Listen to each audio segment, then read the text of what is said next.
Hey everyone, this is Thecos. It's that time of the year again, and I'm really excited to share my 2025 edition of my top board games list with you. This year I've got some really exciting picks for you.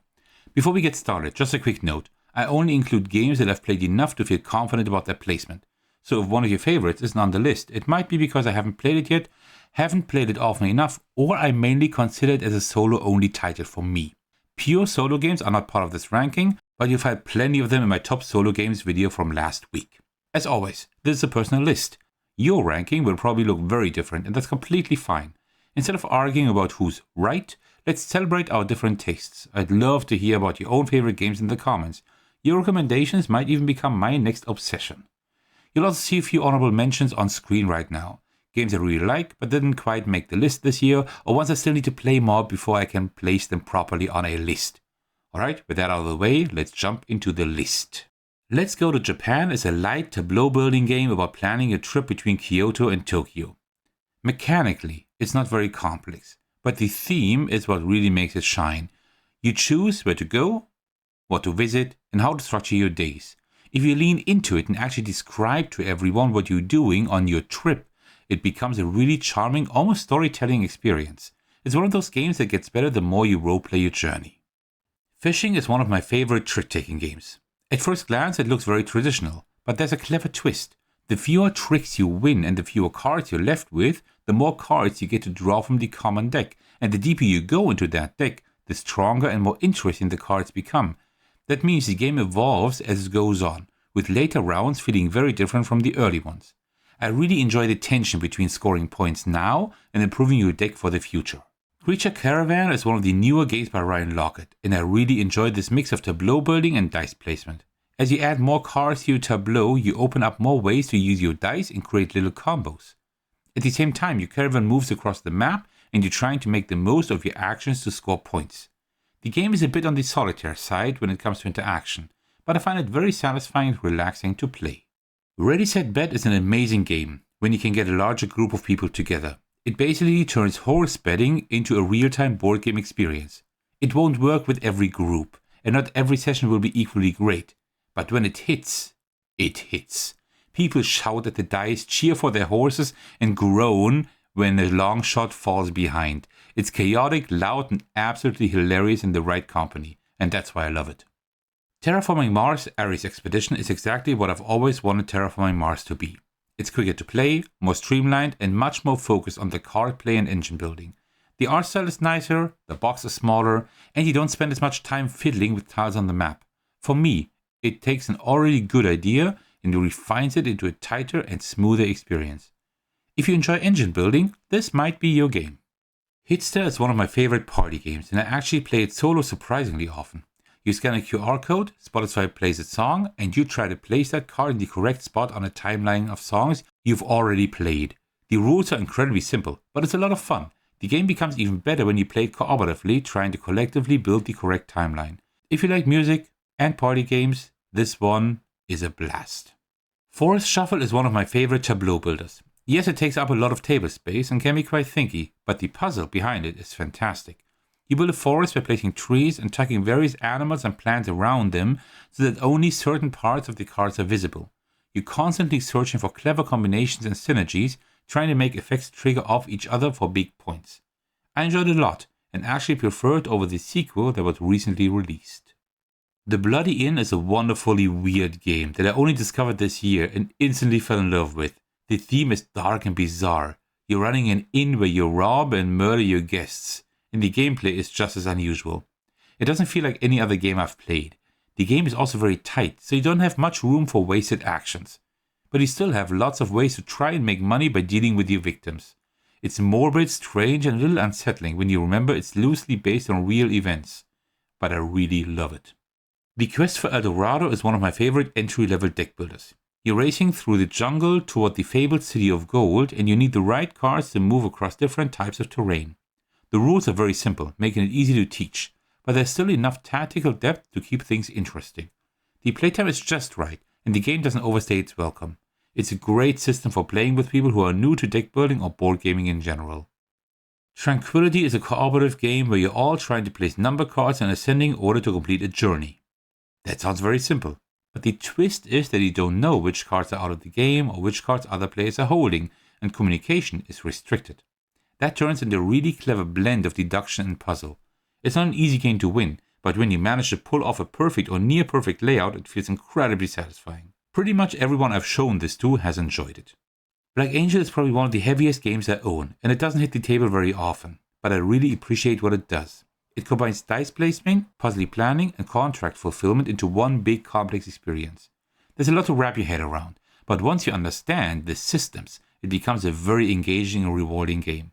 It feels quite unique and is one of those titles I'm always happy to pull out when I'm in the mood for something heavier. Meadow has been a regular in my top list for the last few years. It's a very cozy tableau building game with beautiful artwork and a calm atmosphere. At the same time, you really have to think about which cards you want to take and where to place them, because new cards will cover old ones and change which symbols you have available. That creates a constantly shifting little puzzle. It works really well both solo and multiplayer, and it's just a wonderful game to have on the table. Royal Princess might actually be my favorite trick-taking game. It's based on hearts, which you can play with a standard deck of cards, but this version adds a fun theme, different round conditions, and asymmetric princess abilities that change how each round plays out.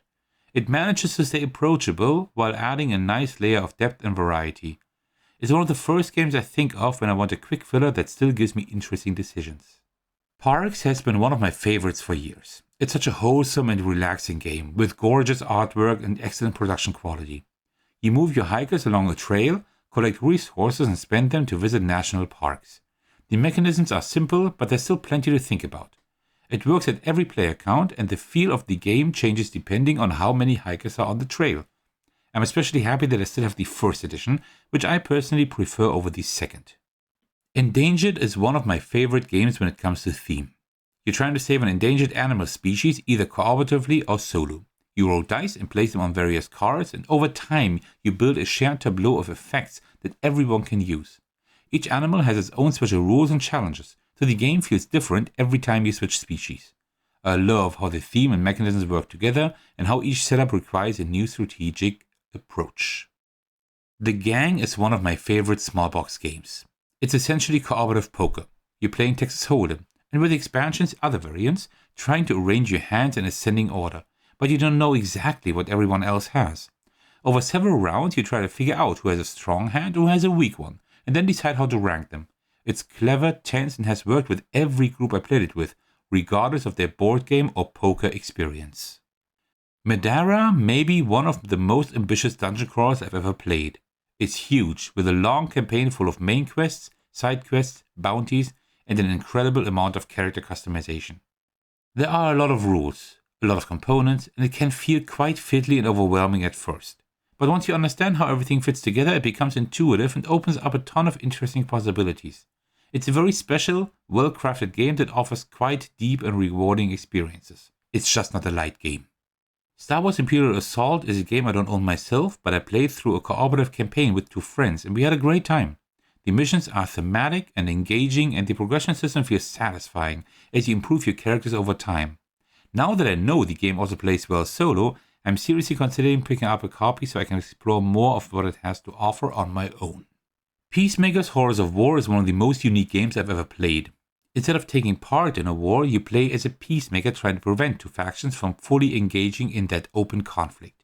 You move around the map and use your cards to influence both sides in subtle, indirect ways. It takes a bit of time to understand how the system works and what the game wants you to do, but once it clicks, it becomes a fascinating and very special experience. Bloc by Bloc is one of my favorite cooperative games. The production quality is great, and the theme of resisting an oppressive government and liberating city districts is something you don't see very often in board games. It's challenging and forces you to plan carefully and work together to succeed.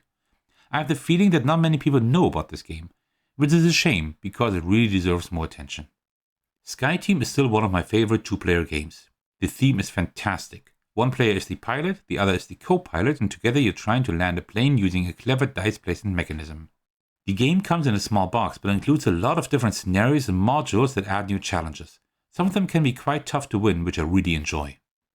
A Wild Venture was my surprise hit of 2025. It's a 2-player only game where you build up a small engine with your cars and then dismantle it again for endgame scoring. The game looks adorable, but it's actually quite demanding and takes some skill to play well. I really love how much thought you have to put into timing your plays and when to break down your engine for points. This one has quickly become a favorite of mine, and I expect it to stay in my collection for quite a while. Cascadia is one of my favorite family-weight puzzle games.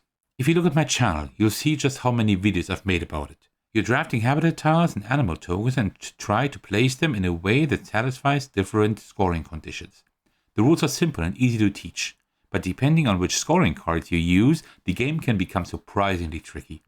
It also includes a family mode, which makes it possible to play with almost anyone, from casual players to more experienced gamers.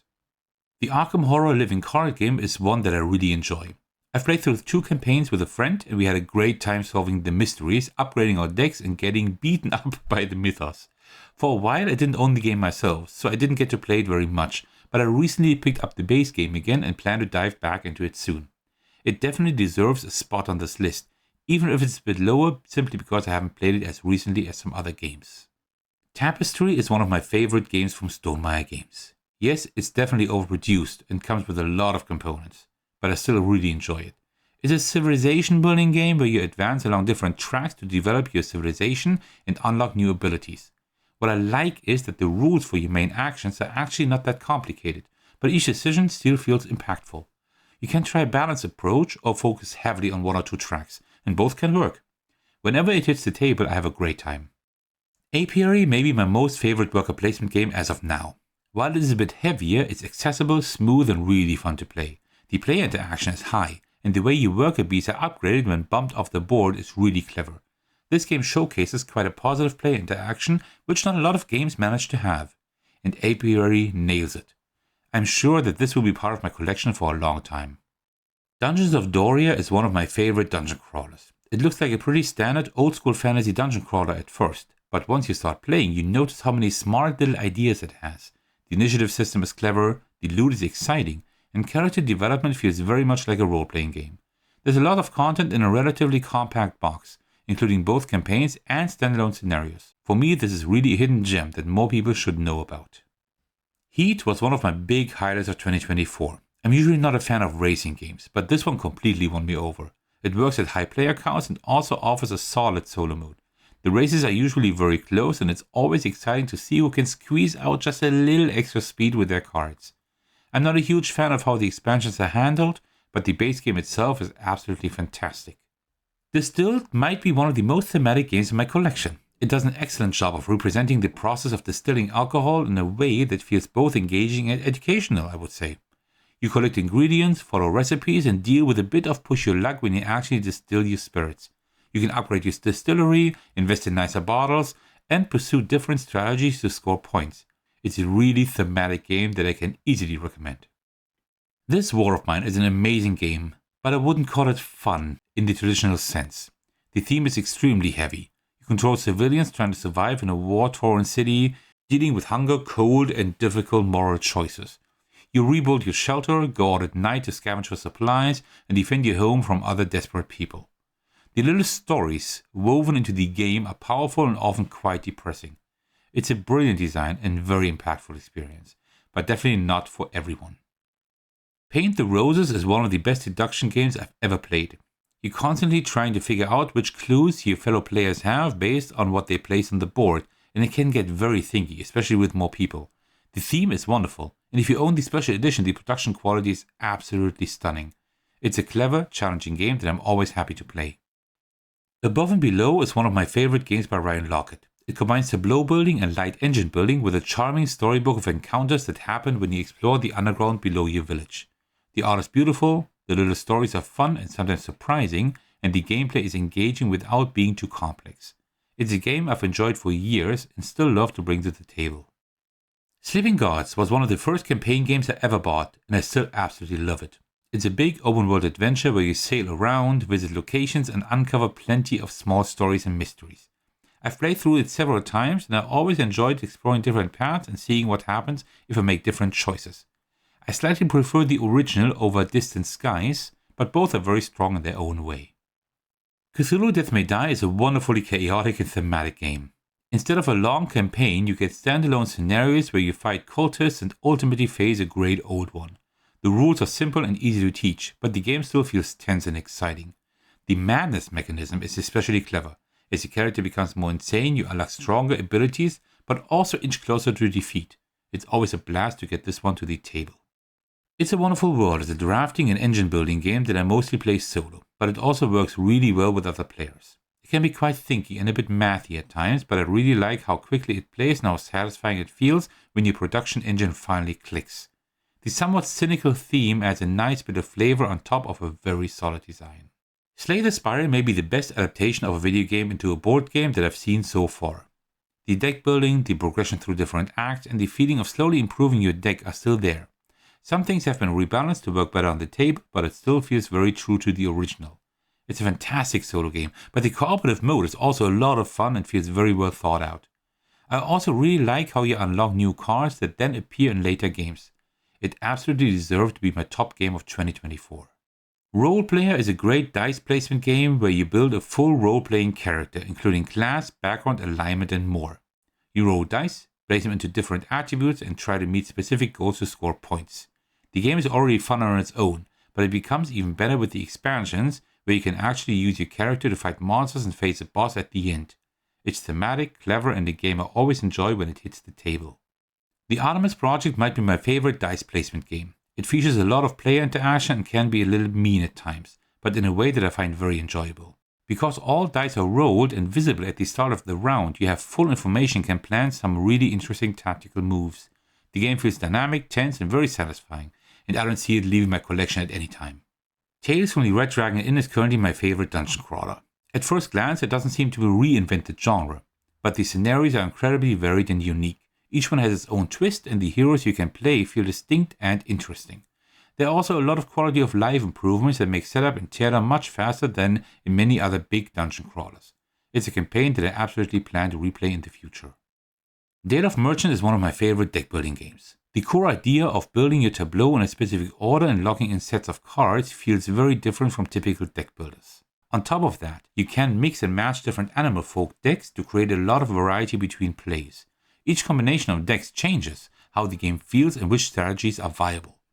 The artwork and components are lovely, and with the upcoming anniversary edition including rebalanced cards, new decks, and a solo mode, I'm even more excited about the game. Mechs vs. Minis is a game I think deserves far more attention than it gets nowadays. It was one of the first big hobby games I bought when I got back into board gaming, and the amount of content and production quality in the box is still impressive. It's a cooperative action programming game where controlling the chaos is half the fun. Your mechs end up doing ridiculous things, and the missions escalate in fun ways. Even though there's no official solo mode, it's such a unique and beautiful game that I can't imagine getting rid of it. Keep the Heroes Out is one of the most unique and charming games in my collection. It looks like a standard dungeon crawler, but instead of playing as the heroes, you're the monsters defending your dungeon from those annoying adventurers. The artwork is adorable, the components are great, and the gameplay is surprisingly tough. The different scenarios and monster types offer a lot of variety. It's hard to win, but it's also tremendously fun. Orléans is a classic Euro game that I only discovered relatively recently, and I quickly understood why it's so beloved. It's a backbuilding game with elegant rules and a great sense of progression. Each round you draw followers from your bag and assign them to various actions, and even though your choices are limited, the strategic depth is impressive. It's a really well-designed, satisfying game. Bullet is a game I liked at first and have grown to love it over time. It's a fast puzzly game where you try to clear bullets from your board by matching patterns using your character's abilities. Each heroine plays very differently and the game offers several modes, but I especially enjoy the solo and cooperative boss modes. The fact that each character can also be used as a boss by flipping the card adds a ton of variety. Everyone I've played it with had a great time so far. Dawn of the Zeds is a game that absolutely deserves more love than it gets. It's primarily a solo game and I probably wouldn't play it with more than 2 players, but when I do get it to the table, it delivers an experience that few other games can match. It's tense, complex, and incredibly immersive. Even though it doesn't rely on big written narrative, the events that unfold create memorable stories all on their own. It's one of the very few games that generally keeps me at the edge of my seat. Spirit Island is a game I needed some time to fully appreciate, but now I consider it one of the best cooperative games ever made. You play as powerful spirits defending your island from colonizing invaders, and each spirit has its own unique powers and playstyle. With expansions, the amount of variety in spirits, adversaries, and scenarios becomes huge. The rules themselves are not overly complex, but the decisions you have to make are deep and often quite challenging. It's hard to win and even harder to master, but incredibly satisfying. Aeon's End is one of my all-time favorite games and one of my favorite deck builders ever. You and your fellow mages work together to defend your city against different nemesis, each with their own deck and mechanisms. The twist of not shuffling your deck and manipulating the turn order adds a lot of strategic depth. There's an enormous amount of content available with many different mages, market cards and bosses to face, and that keeps the game fresh for a very long time. It plays especially well at 2 players or solo if you ask me. The Castles of Burgundy is a true Euro classic and one of my most played games of all time. I've played it more than 200 times and I still enjoy it. The rules are surprisingly minimal and each turn is simple, but the decisions you make have a lot of depth. You're constantly weighing which tiles to take, where to place them and how to best use your dice. I like it best at 2 players, but it works well at all counts. Lands of Galzyr is still just as wonderful as when I first played it. It's a narrative-driven exploration game set in the charming world of animal folk and little stories. Each play session feels like going on a small adventure, meeting interesting characters, succeeding at tasks, and sometimes failing in entertaining ways. There isn't a big focus on progression or heavy item management, so if that's what you want, this might not be your game. But if you enjoy wandering through a lovely world filled with lots of short, engaging narratives and interesting creatures, Lands of Galzyr is fantastic. Wingspan has been my absolute favorite games for 6 years now. If you know my channel, you know how much I love it. The design is incredibly elegant, the rules are easy to explain and not overly complex, yet the game offers a satisfying amount of depth. The theme of attracting birds to your habitats is relaxing and beautiful, the artwork is stunning and the gameplay has a wonderful flow that makes turns feel smooth and rewarding. I never get tired of playing it. If I had to keep only one game in my entire collection, as painful as that choice would be, Wingspan would be the one. And that's it, my top 50 board games for 2025. Now I'd really love to hear from you. Which games are at the top of your list right now? Let me know in the comments below. I always enjoy reading about the games you're passionate about, and it's a great way for me to discover new titles to try. A huge thank you to everyone who supports the channel. Your encouragement generally means so much to me and keeps me motivated to create more content. A very special shout out goes to my amazing patrons, especially Thecos, for their incredible support at the highest tier. You are all absolutely fantastic. If you'd like to support my channel, there are many ways to do that. Watching, liking, and commenting on my videos helps a lot. And you can also support me on Patreon or hop on my Discord server to chat with me and my wonderful community. Alright, thank you so much for watching. I will see you in the very next video or over on my Discord server. Take care everyone, stay safe, and cheers.